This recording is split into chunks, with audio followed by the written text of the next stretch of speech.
三国志の英雄、関雲長に例えられている戦国武将は加藤清正。こんにちは。出安フラフラ祭と申します。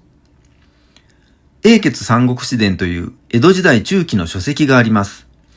豊臣秀吉の出世譚である絵本大公記、そして中国三国時代の群像劇である三国志演義の翻訳本、通俗三国志。この二つの英雄譚に登場する英雄たちを比較して例えている読み物。それが英傑三国志伝です。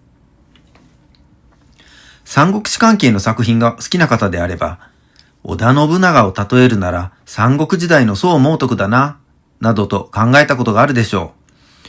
また日本の戦国時代の読み物が好きな方であれば、絵本大公記において竹中半兵衛が序書に例えられていることを知っている方もおられるでしょう。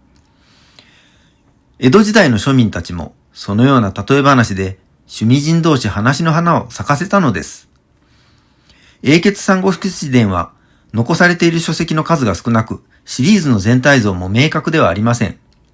ある調査によると、現在伝わる限りでは全7巻あり、106組の英雄たちの対比が描かれています。今回は英傑三国志伝の第1巻の冒頭において、加藤清正が関羽に例えられていることをお話ししたいと思います。絵本大公記の加藤清正、豊臣秀吉の部下で賤ヶ岳の七本槍と呼ばれた武将の一人です。槍の名手で、持つ武器は片鎌槍、髭を蓄えた風貌で描かれます。一方の三国志演義の関羽、あざ名は雲長、張飛と共に劉玄徳の義兄弟でありながら、劉備の敵役である曹操からも尊敬され、武将として好かれていたという逸話があります。関羽の持つ武器は青龍偃月刀、風貌は備前公とも呼ばれた長い髭が特徴とされています。加藤清正は秀吉の部下で賤ヶ岳の七本槍の一人。関雲長は劉玄徳の部下で五個大将軍の一人。清正が槍の名手で手に持つ武器は片鎌槍。関羽が手に持つ獲物は青龍偃月刀。二人とも髭を蓄えた勇将。このように加藤清正をなぞらえるなら関羽という主張には納得できるものがあります。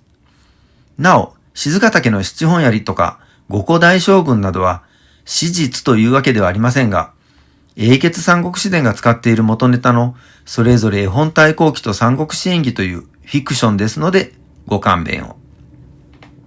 この書籍、英傑三国志伝では、このようにそれぞれの物語から都合の良いエピソードを引っ張り出してくるのが特徴です。例えば清正の初陣は姉川の合戦となっています。おそらく著者が少しでも関羽に似たところを描き出そうとしたのでしょう。三国志演義で関羽が最初に名を轟かせたのは、曹操と袁紹の連合軍に参加した時です。織田信長の下で初陣を果たした加藤清正と、曹操の下で初陣を果たした関羽。このような対比を著者が印象づけたかったのだと思います。加藤肥後守清正。知人雄兼備の将、一代の先行を挙げて数えがたし。忠義鉄石のごとし。下に、豊臣家の忠石の没後、神と祀られ、名を万天に上げ、誉れを後代に残すこと、蜀の五個将軍、関羽にさも似たり。次はどの武将がどの英雄に例えられているのでしょうか。それは次回の講釈。お楽しみに。筆案フラフラ祭でした。